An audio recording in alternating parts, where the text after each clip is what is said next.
Olá, sejam muito bem-vindos ao Da Hora desta quarta-feira. Hoje abordaremos diversos assuntos, entre eles educação, política, economia, saúde, assuntos internacionais e muito mais. Você confere a partir de agora.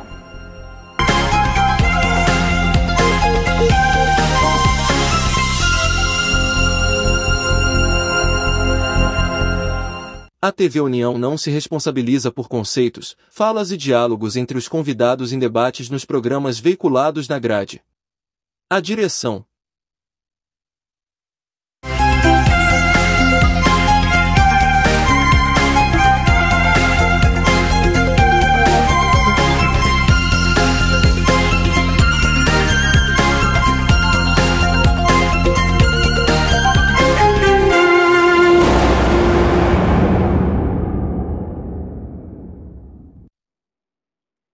Estamos começando mais um Da Hora desta quarta-feira. Já estou aqui com a bancada formada, o nosso convidado de toda quarta-feira, doutor Djalma Pinto. Seja bem-vindo. Olá, Rochelle. Uma saudação para os telespectadores do programa já consagrado Da Hora.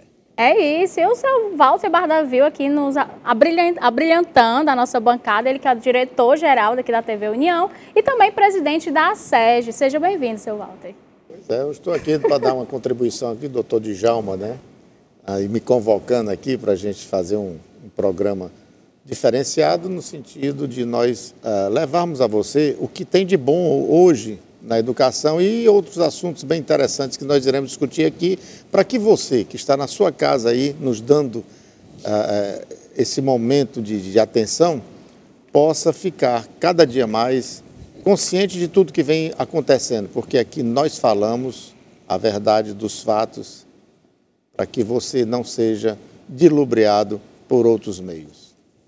Isso aí, vamos começar falando de educação, que uma surpresa agradável, a Escola do Ensino Fundamental 2 Torres de Melo, na Avenida Abolição, em frente à Igreja Nossa Senhora da Família, é referência no município de Fortaleza. Razão do grande sucesso, o comando eficiente da diretora Luciana Mota, à frente da instituição há 10 anos. Vamos falar de educação agora como uma boa referência, né, doutor Djalma? Olha, Rochelle e Walter, é o seguinte, a educação do ensino fundamental, ela é a base da prosperidade de qualquer sociedade. E essa escola do ensino fundamental 2 aqui, do Mucuripe, ela, sob o comando dessa diretora, ela tem se mostrado muito eficiente e o que é o grande segredo? A professora tem uma capacidade de impor uma disciplina. Onde não existe disciplina, onde os alunos não são respeitadores dos professores, onde realmente eles não são estimulados a aprender, aí você não vai ter aquele resultado que você espera. Então, Walter, o grande desafio da nossa sociedade é não só oferecer a escola de qualidade, porque, por incrível que pareça, o município de Fortaleza disponibiliza professores altamente qualificados. Agora está faltando uma motivação maior dos pais para que se conscientizem de que a educação ela é transformadora. Se qualquer pai que queira ter o filho com condição de prosperar, ele tem que colaborar com a escola e tem que exigir escola de qualidade. Você não pode falar em combate à desigualdade se você não oferecer escola de alta qualidade para o filho do mais pobre com o mesmo valor, com o mesmo potencial da escola que é oferecida aos mais ricos. Então nós temos no Brasil, infelizmente, escolas particulares de grande qualidade que não são também oferecidas para o pessoal mais pobre. Então, por exemplo, você que é um empresário, um empreendedor, de que maneira a sociedade poderia, todos os segmentos da sociedade poderiam contribuir para que nós tivéssemos efetivamente lá na periferia, no bairro mais humilde de Fortaleza, uma escola com o mesmo padrão de qualidade que existe nos bairros mais privilegiados. Qual seria o caminho? Bom, esse é um tema que eu já, inclusive, em algumas palestras que eu participei, eu polemizei. Polemizei de uma certa forma, porque, na realidade, a educação ela começa dentro do lar, dentro de casa. Tá? Hoje, nós percebemos que essa educação ela está sendo responsabilizada pelo Estado, né, pelos professores. Daí nós temos aí o desajuste entre famílias e educação. A educação, no meu modo de ver, ela tem que começar dentro do lar. Com os pais ensina. A própria palavra de Deus diz: ensina teu filho no caminho em que ele deve andar e ao crescer ele não se desviará dele. Esse é princípio básico bíblico. Como cristão, que nós somos, a maioria da população é cristã, e como cristão nós temos que estar atento aos ensinamentos bíblicos, porque esses ensinamentos bíblicos, doutor Djalma, eles nos levam a ter um conhecimento da vontade de Deus para a minha vida e sua vida. Tá? Se nós queremos ter uma sociedade justa, se nós queremos ter uma sociedade equilibrada, nós temos que se pautar em princípios, e esses princípios têm que ser princípios básicos, fundamentados no Antigo e Novo Testamento. O que é Antigo e Novo Testamento? Eu não vou dar uma aula bíblica, porque não é o momento. Mas essa professora, ela está se fazendo a parte dela, que é a parte dela, é de autoridade. Ela está impondo a sua autoridade para que aquelas pessoas se sintam seguras do que ela está passando. Tá? Esse é o princípio básico. Se um professor se acovarda, eu fui aluno, o senhor foi aluno, a gente sabe, quando o professor se acovarda, o pessoal toma pé. Então, quando você tem uma direção determinada, que sabe o que quer, e quer passar esse ensino para os nossos filhos, ela tem que ter autoridade. Por quê? Porque quando um pai coloca um filho numa escola, não é para que ele vá lá bagunçar, quebrar, ameaçar. É para que ele aprenda a ser gente, para que ele tenha um futuro melhor, para que ele tenha um conhecimento, né, da vida no seu dia a dia, para que ele possa ser um médico, um advogado, um engenheiro, um arquiteto, enfim. Agora, se a escola se acovarda, ou o professor que está à frente, que passa a ser diretamente o responsável, ele se acovarda, então o nível de qualidade desse ensino vai ser péssimo. E olhe, todo cidadão, todo jovem, toda criança, ela se sente segura quando ela tem um pai rígido, um pai que educa como eu diria, firmeza. Não é um pai que educa espancando, mas educa com firmeza, ensinando e mostrando o certo e o errado. Esse é o princípio básico. Correto. E o detalhe é o seguinte, é que toda a sociedade ela tem que se envolver nesse grande desafio que é formar uma geração menos violenta, menos agressiva do que a geração que está hoje dominando as periferias. O que é que nós temos hoje na periferia? Jovens que não querem ir para a escola, jovens que... Nem trabalha, nem estuda.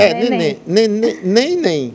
Aí eu pergunto a você, o que é que eles estão aprendendo na rua? A ser o quê? Marginais. E quem sofre depois? São os pais. A minha experiência ensinando com algumas mães, ela vem perguntar, seu Walter, o que é que eu faço?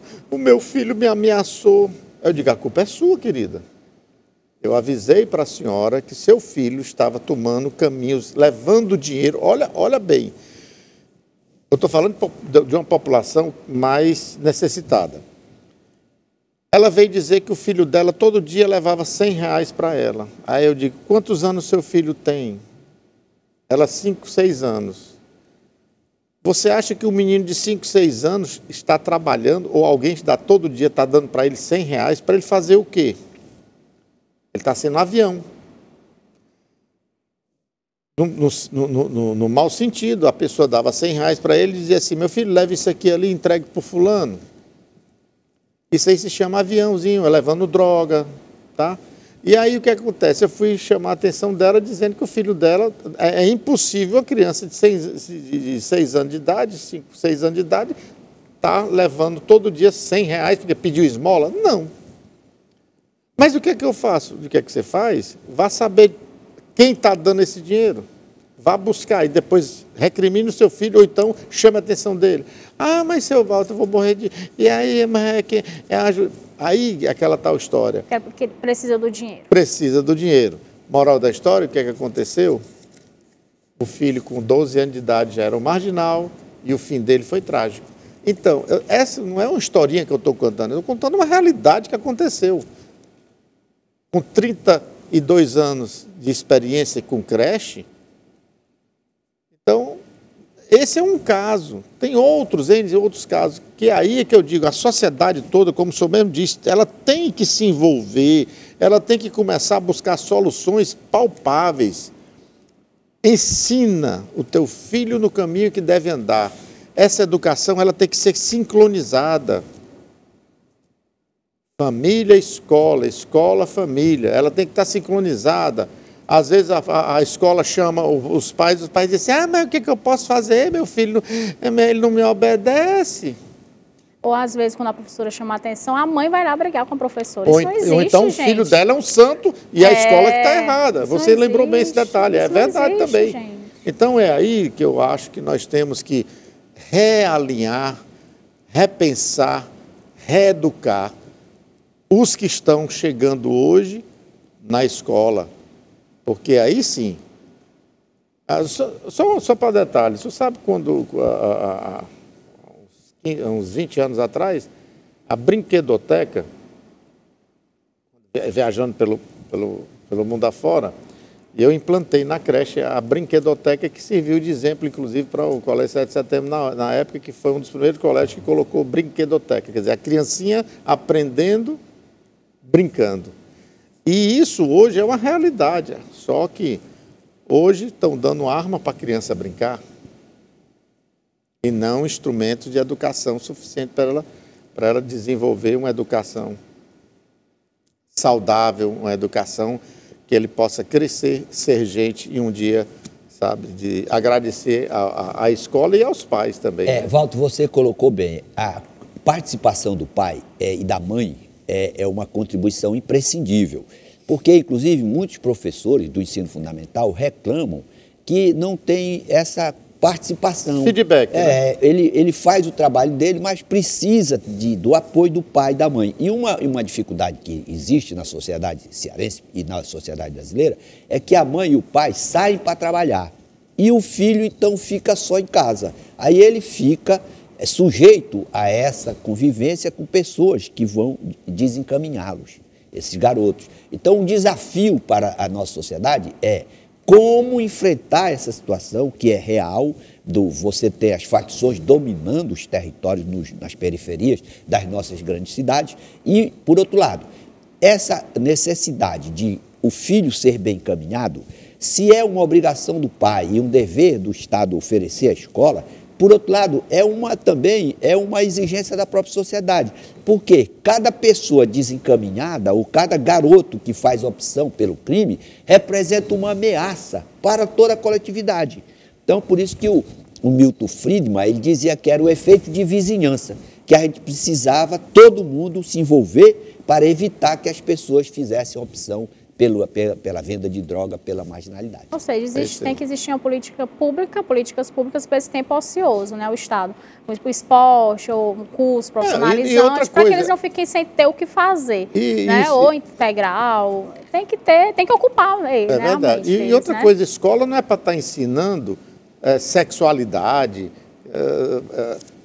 a escola é para estar ensinando, primeiro, ABC, depois o ABC, depois a nossa história, a história do Brasil, depois o SPB. O português, né? Porque muitos não sabem nem escrever e nem interpretar um texto. Escrever nem interpretar um texto, você tem um garoto hoje que está no segundo, antigamente era segundo científico, agora a nomenclatura é outra, no segundo grau. Ensino médio. Ensino médio. Que não sabe fazer uma redação. Não sabe. Quer dizer, parece que só fez o fundamental. É complicado. Então, essa educação, eu acredito que o Estado hoje ele está começando a se preocupar, porque senão nós vamos ter um caos total. Nós temos outra coisa que a gente tem que chamar a atenção, abre-se faculdade como se abre um bar, restaurante. E o que é que acontece? A qualidade do ensino... Os profissionais. Você tem um monte de gente hoje, um monte de profissionais, mas qualidade, né? A qualidade péssima e também não consegue emprego. Nós temos advogados que estão aí vendendo cachorro-quente na praça, disputando vaga com comércio. Quer dizer, o que ele era para sair doutor na área, ele acaba saindo com... Por quê? Porque quando vai mostrar os seus conhecimentos, ele não se perde no meio do caminho. E é assim que a gente tem que ver. A sociedade brasileira hoje, ela tem que mudar muita coisa, tem que mudar a sua educação, a forma de viver, a forma de respeitar o próximo. Tá?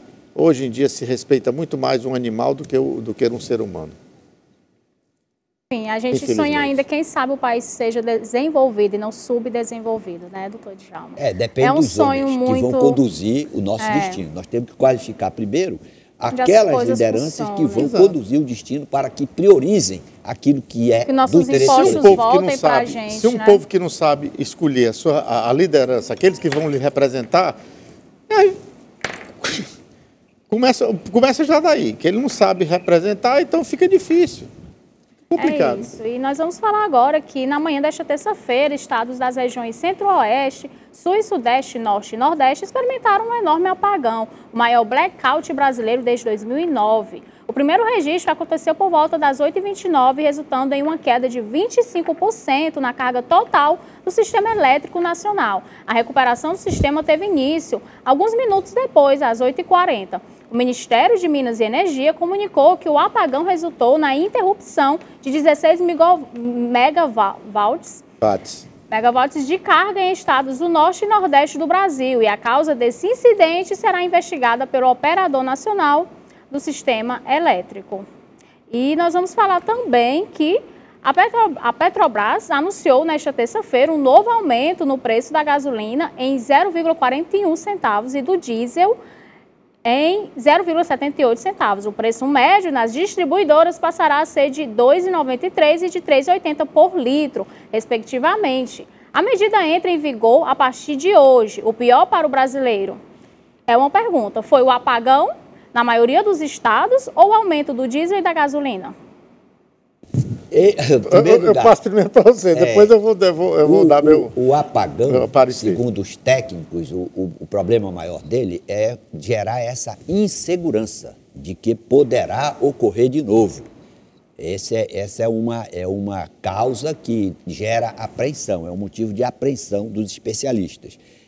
Fazia tempo que não ocorria esse apagão, muitas pessoas dizem, não, mas foi por causa da privatização. Ora, a privatização já ocorreu há mais de um ano e não tinha havido realmente essa situação. Teria ocorrido apagão em 2014. Agora, por outro lado, o que é mais preocupante é o aumento do diesel, inclusive porque está faltando diesel para muitas transportadoras. Existem, pelo Brasil afora, caminhões estacionados porque os motoristas não conseguem abastecer. Houve esse aumento porque quando você interfere no mercado de forma não profissional, querer baixar preço com caneta, como o Sarney queria baixar. Né? O Sarney queria baixar, você se lembra, Algério, não era desse tempo ainda, quando o Sarney baixou o preço da carne, saiu os fiscais do Sarney correndo atrás do boi no pasto, se lembra? Então não adianta brigar com essa regra do mercado. O que aconteceu? Rapaz, olha, nós já tivemos tanta experiência disso aí e a história está se repetindo.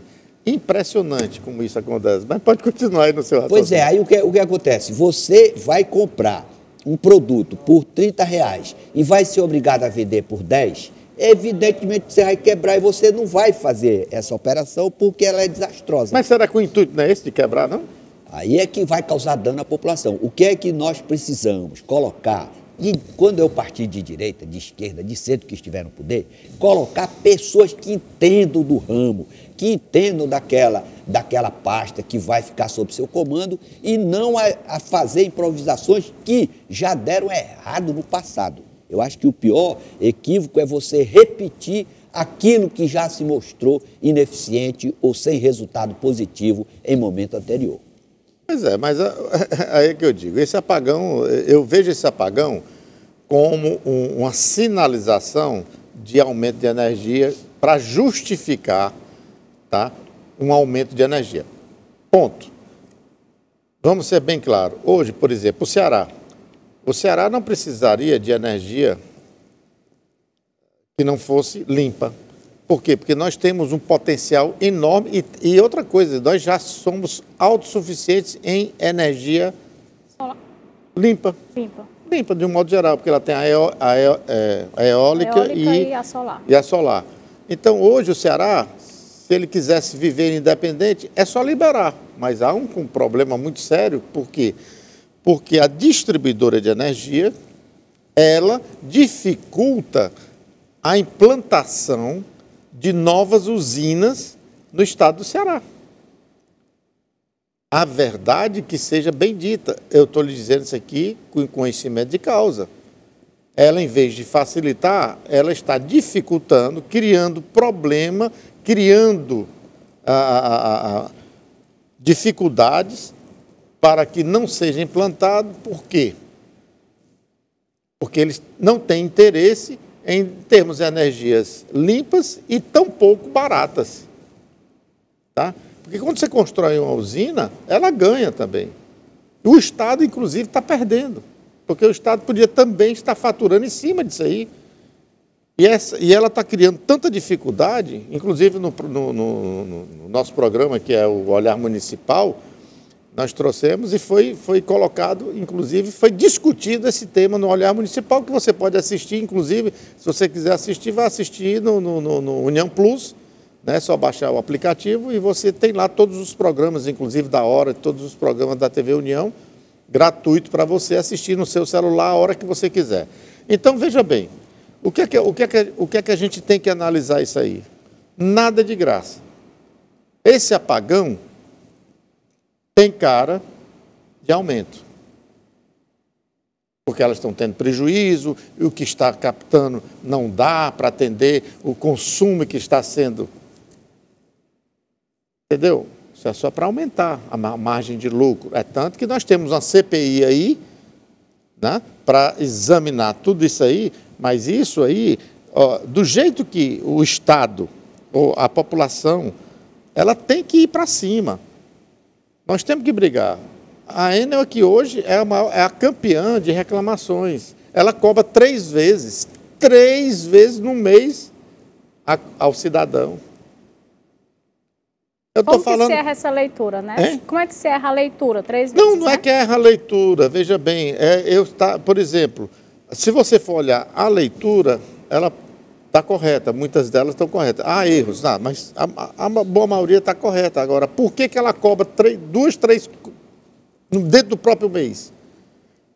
O cidadão ele já anda sufocado de tanto imposto, de tanta coisa que ele vem pagando. E aí ela manda uma conta de R$100, que é o mínimo. Aí, 15 dias depois, ela para você pagar dentro do próprio mês. Aí já no final do mês ela manda outra conta com a leitura, com a nova leitura, quer dizer, ele está cobrando dentro do mês 3 vezes. Quer dizer, você está pagando praticamente antecipado essa energia. Walter, aí nesse caso tem a agência reguladora que é para defender o contribuinte. Mas cadê a agência reguladora? Essa é a pergunta, cadê? Quais são os critérios para a nomeação daqueles que vão fazer parte da agência reguladora? Que essas pessoas devem atuar em favor do contribuinte, fazer a mediação entre o cidadão e o empreendedor. A qualidade de serviço. Nós temos que analisar a qualidade de serviço. Porque no contrato tem dizendo tudo que ela tem que entregar. A forma como ela tem que entregar, o atendimento, a qualidade. Está sendo entregue? Ela está cumprindo? Não está, então tem que ver porque essa CPI talvez não dê em nada. Tá? Ela vem pedir 8 milhões para poder entregar e tal. Não é assim que funciona. Eu acho que tem muita politicagem no meio de tudo isso. Sim. E o povo é que está sofrendo. A gente tem que ter a realidade dos fatos. Walter, agora esse uso da energia eólica, eu acho que realmente precisava de um debate mais amplo para tirar esses gargalos. Essas placas solares eu também acho, porque tem que ter acessibilidade para o pessoal comprar, Existe da normativa, está entendendo? Em que foi colocado... eu não sou expert do assunto, mas eu estou começando a estudar esse assunto, que é de relevância para a população. Por quê? eles colocaram um dispositivo na Lei 1000 e tal. Eu tenho até um áudio, acho que eu mandei para você esse áudio até para colocar aqui. Mas é interessante, eu vou colocar no tempo certo, eu vou colocar. Eu estou preparando uma matéria bem interessante sobre esse assunto. Eles colocaram um dispositivo em que, em vez de facilitar, ele está realmente complicando a situação.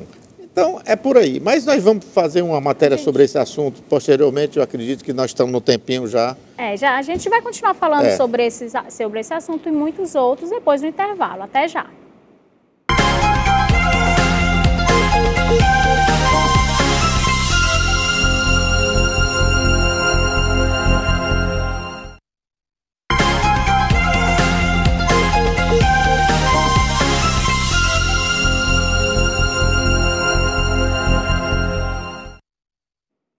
Estamos de volta com o Da Hora desta quarta-feira e vamos falar que a privatização da Telebrás completou 25 anos. Na época, a revolta de alguns grupos foi enorme e o que diziam era que este setor estratégico deveria ser defendido dos interesses privados.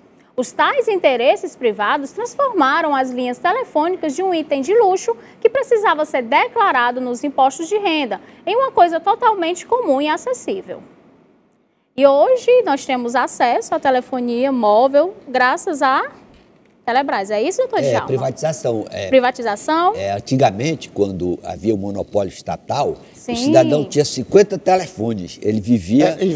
Era meio de vida até. Ele alugava Isso. E recebia todo mês o dinheiro que era a sua renda mensal. E ainda tinha um lucro em cima dessas ações, né? Porque ela era transformada em ações. Exatamente. Então, essa é a nossa época ainda. Né? Muita gente criticou a privatização, mas ficou muito claro que realmente todo cidadão hoje, em qualquer lugar do Brasil, ele tem à sua disposição um equipamento, um celular, graças exatamente a esse trabalho que é desenvolvido pelas telas. E também o que nós temos que sempre buscar aprimorar é o órgão regulador. Quando você privatiza, você tem que ter essa agência reguladora para defender os interesses do cidadão. Tudo bem, o Estado sai, mas ele precisa de indicar pessoas comprometidas com essa grande função de fazer aquela regulação, de defender os interesses do contribuinte. E punições também. Claro, aplicando as punições para aqueles que não cumprem aquilo que a lei determina. E olha, essa história da privatização é muito engraçada. Por exemplo, ela é faca de dois gumes muitas vezes. Por exemplo, no caso energético, né, de energias. As companhias... Por exemplo, aqui no Ceará, a qualidade, nossa, eu não vi muita eficiência no sentido. Temos técnicos, pessoas maravilhosas dentro da Enel, pessoas fantásticas, sabe? Mas a empresa em si, eu estou falando da cabeça da empresa, não estou falando daqueles que operam a empresa, mas a cabeça da empresa, ela só pensa ela só pensa em lucro. Ela só pensa em ganhar, mas investir é a passo de tartaruga. É impressionante. O investimento porque é um investimento alto, mas, meu amigo, o que elas faturam, se você pegar o faturamento dela e o que ela tem mandado, porque são empresas que têm cunho do exterior. Sim. Então, elas não são empresas 100% brasileiras. Embora... né, se demonstre isso, mas o capital estrangeiro que entrou e ficou com a parte, né, do Brasil, mas muito pouco nisso aí. O próprio Estado, ele perde com isso. Se os gestores, os nossos gestores, o governador, os próprios deputados, analisarem com calma, sem olhar para o seu umbigo, como diz o outro, a população está perdendo a qualidade de energia. Todos nós estamos perdendo. Né? É um processo que tem que ser revisto. Tipo, esse apagão foi um retrocesso, né? Tudo é retrocesso. Porque a população aumentou, o consumo aumentou. Não. Não é isso aí. Por quê? Porque a energia hoje ela teve outras dimensões também. Inclusive limpas. Nós temos o sol. O governo do estado agora taxou o sol. Tudo bem. Mas que tenha um serviço, que tenha qualidade e que esse serviço possa crescer. Mas muito pelo contrário, aí fica aquele cabo de guerra, né? quem ganha mais ou quem perde mais, e aí fica nesse jogo e a população fica capenga. Aí vem os apagões, porque os apagões é para dizer que a sobrecarga, mas que sobrecarga? Realmente existe sobrecarga ou existe interesses por trás? É investigado, né? Tem que se investigar, tem que ter punições. O problema é o seguinte, Walter, quando você tem empresa estatal, qual é o problema? Aí vai ter, quem vai nomear os diretores, diretor comercial, aí tem que ser o apadrinhado do deputado, do senador Do fulano, do aí ciclano. o cara não entende nada do assunto e vai comandar uma área que é vital. Aí vai dar o quê? Prejuízo, tem que aumentar depois e tal. Em Portugal você tem empresas chinesas tomando conta disso. O que é que precisa? O Estado realmente não é eficiente na condução dessas empresas. Isso ficou provado historicamente. O que precisa? Você ter uma agência reguladora composta de pessoas que realmente, que vá atuar em defesa do cidadão, aplicando as multas, aplicando as punições. Agência reguladora, Agência reguladora. O problema é que, qual é o critério para você nomear? Você tirou da empresa estatal, porque você nomeava o apadrinhado político que não conhecia nada do assunto. Mas na agência reguladora não está acontecendo isso? Esse é o problema do Brasil, rapaz, que o cara não consegue viabilizar o princípio da eficiência. Você tem que nomear pessoa séria, competente, dedicada, que entenda do ramo. Engenheiros que trabalham na área. Exatamente, que tenha compromisso em defender a população, porque o cara chega lá e já passa para o outro lado, no lugar de defender o interesse da população, vai defender o interesse dos grupos econômicos. Esse é o problema do Brasil. O Brasil tem que formar pessoas que tenham compromisso com o interesse coletivo. Esse é o nosso grande drama. O cara compra um voto para ser deputado. Você acha que ele vai indicar para a agência reguladora uma pessoa que vai defender o contribuinte? Claro que não. Ele pagou. Pronto. O pessoal dele, né? Esse é o problema sério. Vamos falar bem claro, é a questão da corrupção. Olha, eu sou candidato a um cargo público. Aí eu chego para pedir o voto da Rochelle. Rochelle, você pode votar em mim? A Rochelle vai me fazer uma pergunta. E eu vou ganhar o quê com isso? Essa é a pergunta-chave de todo cidadão para tirar vantagem. O brasileiro, sempre que aquela história da lei de Gesso, é uma lei, levar vantagem, a lei de Gesso. Isso é uma leizinha satânica. Por quê? Porque ela chega para você, eu chego para o doutor Djalma, o senhor votaria em mim? Eu creio que o senhor iria fazer assim, por que eu devo votar em você? Aí eu vou apresentar a minha proposta. Mas a pergunta, quando você faz, pedindo um voto ao cidadão, ele pergunta assim, o que é que eu ganho com isso? Quanto é que o senhor vai me dar? A corrupção, ela começa da própria população. Aí, o cara quer se eleger porque ele tem interesses outros, aí diz assim, rapaz, eu lhe dou 1 milhão de tijolo. O que é que você está precisando? Tijolo? Eu dou cimento. Porque eu quero construir um quartinho. E aí começa o processo de corrupção. Isso aí está inserido. Nós temos que começar a pagar o preço. Nós já estamos pagando um preço muito alto, mas a gente tem que pagar um preço do contrário, do contraditório agora. É dizer assim, eu não quero nada, eu quero saber o que é que o senhor... Qual é a sua proposta? Vai fazer pelo povo. O senhor não vai me dar nada. Eu quero saber o que é que o senhor vai fazer por nós, povo. Qual é o seu projeto? O meu projeto é que eu vou... Aí o cara não sabe, se perde. Até porque quem fica no prejuízo depois ele não sabe nem dizer, ele não tem projeto, ele quer ser por ser. Aí o cabeça de melancia, eu sou candidato a cabeça de melancia, eu sou o cabeça de melancia, candidato, vote em mim.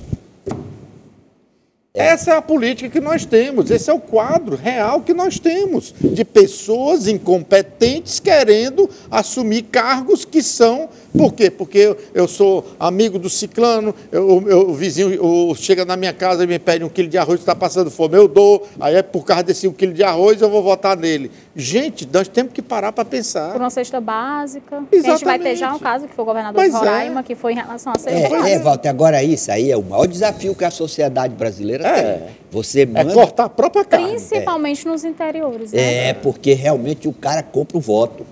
É um mercado. Antigamente era o coronel que dizia, você vai votar em fulano, quem é o candidato? É esse aqui, não interessa saber quem é. Só que agora... É a ditadura que ele chamava. Era o coronel que fazia isso. Agora, realmente, você é emparedado. O cara que vai pedir voto, olha, eu quero participar e tal. Aí ele vai ter aquele negociador. tem os agentes. E o pior que esse voto é vendido no atacado. Você não sabe nem quem é que está comprando, como é que está sendo a operação. Pior que é mesmo. Então, é de rir, mas sabe nem é para quem chorar. né, Eu estou rindo político. aqui, mas era para a gente chorar. agora o Sabe desafio, quem é o político? como é que nós podemos romper isso? A partir da escola, dessa conscientização, para que cada pessoa que vá para a escola, para a universidade, saiba a finalidade do mandato. Para que você quer o mandato? Não, é porque meu pai era deputado, meu pai era vereador, meu pai era prefeito, então você está fazendo uma oligarquia familiar pela via eletiva. Aí o cara tem compromisso com o bem comum. Vira uma empresa. Uma empresa eletiva. Eletiva. Em última análise, qual é a contribuição que você quer dar realmente para o seu município, para a educação, para combater a violência, para dar eficiência na administração? Temos que alargar a cabeça do cidadão. Isso é feito a partir da escola. Se você não tem uma escola que transmita valores, aí você vai ter representantes com esse perfil que você descreveu muito bem. E a gente vai ver agora, tá? Vamos conferir que Romeu Zema, falando em gestão, em boa gestão, que Romeu Zema, governador de Minas Gerais, se ele é um exemplo de boa governança. Vamos conferir. Gestão é você acompanhar. Colocamos pessoas técnicas.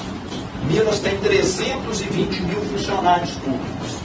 Eu não tenho um parente e nem um amigo no Estado. Zero. E falei, um Estado igual esse precisa de exemplo. E cortei todo tipo de privilégio e mordomia que havia. Tinha 7 aeronaves à disposição do governador de Minas. Ou vendemos, ou essas aeronaves foram incorporadas ao Comando Aéreo do Estado, que atende a segurança pública, que atende a saúde, que atende todos. Além disso, dispensei palácio, aluguei uma casa em Belo Horizonte, já que eu morava no interior do estado. Em vez de ter 32 empregadas como o ex-governador, eu tenho uma diarista que eu pago com o meu próprio bolso. E eu acredito nisso. Vocês pagamos impostos para que o Estado devolva serviço. Vocês viram aí? Essa questão, mas ações esse é o que ele perfil fez. que nós desejamos do político. Acontece que o político de hoje, a primeira coisa que ele faz, por exemplo, deputados federais, deputados de um modo geral, a primeira coisa que faz é regalias, empregadas, como é que é? Direito a paletó, direito a não sei o que mais lá, moradia, saúde, alimentação, apartamento, não sei o que mais lá, isso é em Brasília, isso é aqui, é em todo canto. Aí você tem, está entendendo, a conivência da própria população que fica calada. Vem cá, precisamos dessa quantidade de deputados? Precisamos desse 535 deputados? 513, salve. 513 de deputados federais. Nós precisamos de tudo isso? Nós precisamos da quantidade de deputados estaduais? Nós precisamos dessa quantidade de vereadores? Para fazer o quê, gente? E ele falou também que colocou só pessoas só técnicas, despesa, né? Pessoas é só técnicas, despesa. competentes. É despesa por quê? Porque qual o efeito que nós temos para a população? Quando? Eu vou dizer uma coisa aqui que muita gente pode até ficar com raiva, mas o que é que a verdade seja dita? Me diga uma coisa. O que é que nós temos de oposição? Oposição séria, eu não estou fazendo oposição por oposição. Dentro das câmaras, dentro da Câmara Federal, dentro da Câmara Estadual, dos deputados. Quando o governo ganha, por exemplo, hoje aqui nós temos quantas oposições nós temos na Câmara Municipal? Quantas oposições nós temos no governo do Estado? 43, 44 deputados, nós temos 8. Esses 8 representam o quê? O que eles podem fazer, né? É isso que nós temos que analisar. Porque o cara entra, porque vai combater. Quando chega lá, é chamado para um acordo, e nesse acordo passa tudo. E passa para ferir e para tirar direitos da sociedade. Você votou para o cara trabalhar em prol da qualidade de vida sua, para a saúde, para a educação, para a segurança. Mas aí os interesses pessoais entram por baixo, né? por baixo da mesa, correndo frouxo. E aí você se ferra, por quê? Porque meia dúzia, entre aspas, começa a se dar bem e o povo a se dar mal. Por quê? Porque continua, muitas vezes, até elegendo essas próprias pessoas, né, para suas funções, que ele se diz, não, ele é amigo meu, e aí vai. Mas, Walter, agora uma coisa Estamos é fato. encerrando o bloco, rapidinho.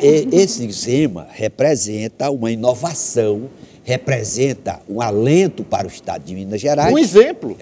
Que soube escolher uma Exatamente. pessoa comprometida com o bem comum, com a impessoalidade, que sabe que o dinheiro público não cai do céu nem nasce árvore. Ele alugou uma casa para ele morar para não onerar o contribuinte. E o funcionário paga do bolso dele, do salário dele. A diarista dele, ele paga do bolso dele. Dos Então honorários você dele. tem que colocar no poder pessoas com esse espírito. Tem espírito público. É O cara isso pode aí. gostar ou não gostar dele, mas esse é o perfil do governante um exemplo. que pode conduzir o seu estado, o seu município, a sua nação para um projeto de governo que leve em consideração o interesse coletivo, não o interesse pessoal do cara. Lembrando bem que o governo de Minas, quando ele pegou, Minas estava quebrada. Várias aeronaves aí que ele mesmo disse. Pois é. Não, lógico, me diga uma coisa. Fortaleza, Ceará tem isso aqui. Pergunte se os nossos deputados viajam por terra. É o que eu quero saber. Será que viaja por terra? Mas o pior do deputado brasileiro é trocar apoio por emenda, por dinheiro de emenda, que esse dinheiro nem é fiscalizado pelo TCU. Aí o cara coloca o dinheiro em determinado município, depois ele vai retirar esse dinheiro para comprar voto muitas vezes. Doutor, geralmente a gente vai ter que fazer um rápido intervalo. O único ponto, um dos pontos negativos que as pessoas falam do Zema é que ele não tem o carisma, no caso, que se ele se candidatasse à presidência. Mas questão do carisma, né? Não, meu amor. Carisma não bota o que eu dinheiro acho, na a mesa, questão não. é a gestão, né? Se ele faz Não uma bota boa comida gestão. na mesa, não. Verdade. É isso, a gente vai para um rápido intervalo e já estamos de volta.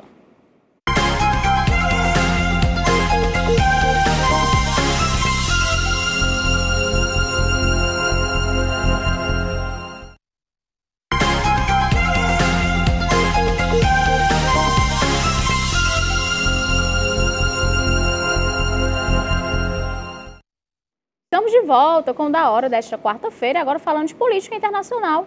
Candidato favorito à presidência na Argentina, Javier Milei, mostra quais ministérios seriam fechados e mantidos caso ele seja eleito. Ministerio de Turismo y Deporte, afuera. Ministerio de Cultura, afuera. Ministerio de Ambiente y Desarrollo Sostenible, afuera. Ministerio de las Mujeres y Género y Diversidad, afuera. Ministerio de Obras Públicas, afuera, aunque te resistas. Ministerio de Ciencia y Tecnología e Innovación, algo bien del sector privado.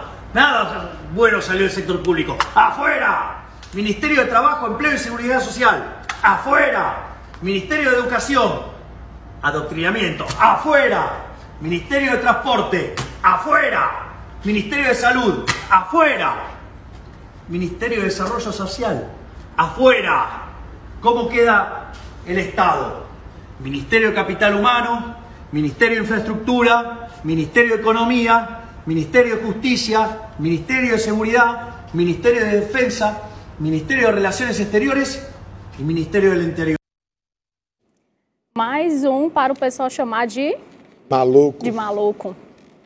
E aí, gente, ele tem razão, ele está certo, o posicionamento dele, o que vocês acham? Se ele fizer isso aí, eu garanto que ele vai conseguir sair muito bem na sua gestão. Se ele fizer isso aí logo quando ele entrar. Porque o problema é o seguinte, você ganha a eleição, aí chega a turma do deixa disso, não, vamos ajeitar aqui, vamos ajeitar acolá, tem que fazer como aquele presidente que assumiu aí é El Salvador? É o Salvador, Bukele. Como é o nome dele? Bukele. Bukele, é. O Bukele, o que ele assumiu e imediatamente chamou as Forças Armadas, de um modo geral. Isso é o seguinte, vai ser assim, assim, assim, assado. E botou ordem na casa. Acabou com bandidagem, acabou com corrupção, acabou com o sistema jurídico corrupto. E hoje em dia é um país... Tem segurança, né? Tem segurança, A é um população país anda aliviada. exemplar. Sim. Né? E esse rapaz aí, doutor Djalma? Esse rapaz, a Michele já foi dizendo, esse rapaz é meio maluco. Mas o problema é o seguinte, não é o rapaz ser maluco, o problema é o seguinte, por que a população o colocou em primeiro lugar nessa prévia? Porque ele está à frente, né? Pelo que ele está dizendo. É porque a ineficiência dos governantes que têm se sucedido de na esquerda, Argentina, vamos ser bem claro. Essa ineficiência era de tal monta colocar a Argentina numa pobreza, numa miséria, numa indigência. Venezuela também. Que aí a população, aonde existe a democracia, que tem a possibilidade de alternância do poder sem fraude, sem manipulação, aí a população vai escolher quem? Um maluco para romper com essa letargia do exercício do poder em função das conveniências políticas, dos apadrinhamentos, desse patrimonialismo, de usar o poder para favorecer clientelas, amigos e parentes, que é a regra dessas nações desenvolvidas. Aquela panelinha que não tem compromisso, tem coeficiência, lasca a população desesperada vai fazer uma opção por um chamado outsider, que é aquele que não tem envolvimento, não tem tradição política nenhuma. Então aí agora, o povo argentino é fascista? O povo argentino é genocida, porque votou para escolher como candidato a esse cidadão? Isso será um grande desafio, porque a Argentina está com 115 de inflação, né? Então, esse é um grande desafio pegar o país do jeito que está, né? É por isso que o cidadão, a maioria que compareceu à eleição, sugere que quer uma mudança radical na forma de governança. É isso que é a leitura desse resultado. É exatamente o inverso que está acontecendo no Brasil. Aonde para apadrinhar os colegas, os amigos e tal, e envolver mais gente no sistema de abençoar, se cria ministério. Um ministério, para ser criado, ele envolve tanto emprego, para quê? Para as pessoas nem irem muitas vezes, nem vão, estão nomeadas, recebem todo mês, mas não pisa nem lá. Verdade. A qualidade do serviço público é vergonhosa. Por quê? Porque a máquina começa a inchar. Tá? A população não tem os serviços que necessitam, serviços básicos. E outra coisa, nós estamos cansados de blá, blá, blá, blá, blá, blá. Jornal de tantos bilhões para o Ceará. Eu entrevistando um deputado, um ministro, como diz o outro, e falando das necessidades, que o governo estava para o Ceará, tantos bilhões e tal. Ele disse tantas cifras. E aí eu perguntei para ele, me diga uma coisa, como é que essa conta vai bater? Porque se o governo pegou um país desajustado e quebrado, tem esse dinheiro todo para jogar em tantas frentes, e esse dinheiro não está batendo. Aí ele se bananou, não é porque vai vir dinheiro de fora, tal, dos países que estão nos apoiando. Aí eu digo, tá. Isso aí vai chegar quando? Porque até hoje não chegou. Só promessa. Walter, agora o que é que o cidadão tem que ficar atento? Todo o dinheiro do Estado provém do bolso do contribuinte. Então, por exemplo, quando você aumenta ministério, quando você aumenta a quantidade de cargos na repartição pública ou em empresa estatal, vai sair do bolso do cidadão. É verdade. Essa é a consciência que o governador de Minas realmente está sedimentando. Mas ele não tem carisma. Por que adianta o cara beber cachaça com o eleitor e o eleitor não ter escola de qualidade e está todo mundo pobre? Rapaz, aqui nós vivemos num país... Você se lembra daquele... Alice, né? País da Mil Maravilhas, Alice, né? No País das Maravilhas. Alice no País da Maravilha. É o que nós estamos vivendo hoje. Voltamos a um passado de mentira. Nós vivemos num país em que se propaga tudo que é de bom e do melhor, mas na realidade... A vivência, na prática, a gente não consegue ver, o dia a dia nosso é dificultoso, as pessoas para pagarem as suas contas, até para pagar os impostos. Porque o brasileiro... Olha, eu lhe digo uma coisa, isso aí já ficou comprovado. O brasileiro, quando ele recebe o retorno do que ele está pagando, ele tem prazer em pagar o imposto. Ele paga com prazer. Qualquer pessoa, qualquer cidadão, quando você paga um serviço e é bem atendido, tem esse retorno, você tem um novo ânimo. Hoje eu vejo o pessoal desanimado, doutor Djalma. As pessoas parecem que perderam o interesse até de sobreviver. Você não sabe, tem um índice que você não sabe, que não é divulgado pela imprensa. O maior índice de suicídio das últimas décadas tem aumentado quase 100%. E isso não é divulgado. As pessoas estão tirando suas próprias vidas porque não tem mais esperança.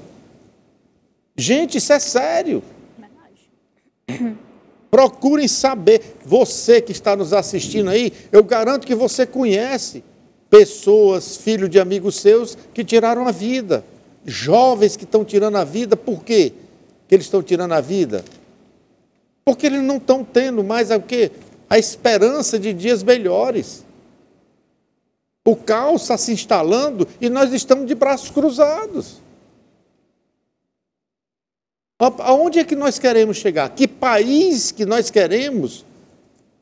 É um país onde a mentira prevalece e todo mundo aplaude e bate palma? Ou quando tem aonde um presidente não tem coragem de andar nas ruas, para ir a uma praia, ele manda esvaziar. Ou quando tem algum erro, passa um pano, né? Não reconhece Ou o então erro, fecha porque tem tudo. que reconhecer os erros também, né? Com medo de ser perseguido, porque o amor se transformou em ódio. As inversões de valores. Uma jovem, quando ela se preserva íntegra, sem conhecer o marido antes do casamento, o título dela é outro. Quando você não aceita uma corrupção, você é um imbecil, é um idiota. É uma sociedade, Walter, de qualquer maneira, que elege os seus representantes. Esses caras não caíram no poder de paraquedas. Então nós temos que fazer uma reciclagem na nossa cidadania, aprimorá-la para que coloque como prioridade a avaliação dos nomes daqueles que vão representar o povo. Aí eu digo a Vossa Excelência, perdeu, mané. Porque eleição não se ganha no voto, a eleição se ganha. Aí é que realmente nós temos que reciclar, inclusive, os operadores do próprio Poder Judiciário para que nós não tenhamos situações constrangedoras. Doutor Djalma, infelizmente nosso tempo está estourado. Vamos ser bem francos. O senhor, como jurista, uma pessoa que entende de lei mais do que ninguém, a nossa Constituição, ela já foi quebrada, foi rasgada, foi queimada, não é quebrada, foi queimada, ela está sendo queimada a cada dia. As páginas da nossa Constituição estão sendo queimadas. E ninguém está fazendo nada. As pessoas só... nós temos que tomar posição. Ou então, entrega aí para eles, assim, de mão beijada. Temos que reavaliar e formar novos juristas a partir dessa realidade, analisando o que foi positivo e o que foi negativo, para que surja uma nova geração comprometida com a justiça. É isso, a gente vai ter outro programa, outra oportunidade para debatermos esse assunto, entre outros. E considerações finais bem rapidinho, que o nosso tempo está estourado, doutor Djalma primeiro. Uma alegria voltar aqui ao lado do Walter e da Rochelle, e um grande abraço para os telespectadores. Seu Walter. Rapaz, participar do programa com o doutor Djalma é uma bênção. E eu creio que você pode ter tirado boas lições daquilo que a gente debateu aqui. É para que você pense, pense, reflita e peça a Deus discernimento e sabedoria para que dias melhores possam vir e nós nos alegrarmos irmãmente como cristão, como pessoas que amam o seu próximo. Que Deus te abençoe e te guarde. É isso, eu vou mandar uns alôs para a Erúzia do Montese, Valdecílio da Barra do Ceará, Evanildo Pipoca da Serrinha, Edmar Rodrigues, Lagoa Redonda, e para o João Luiz, agradecer a audiência de vocês, agradecer a sua audiência e dizer que amanhã nos encontramos aqui no mesmo horário. Você fica agora com o programa Ferreira Aragão e logo após Esporte União. Até amanhã.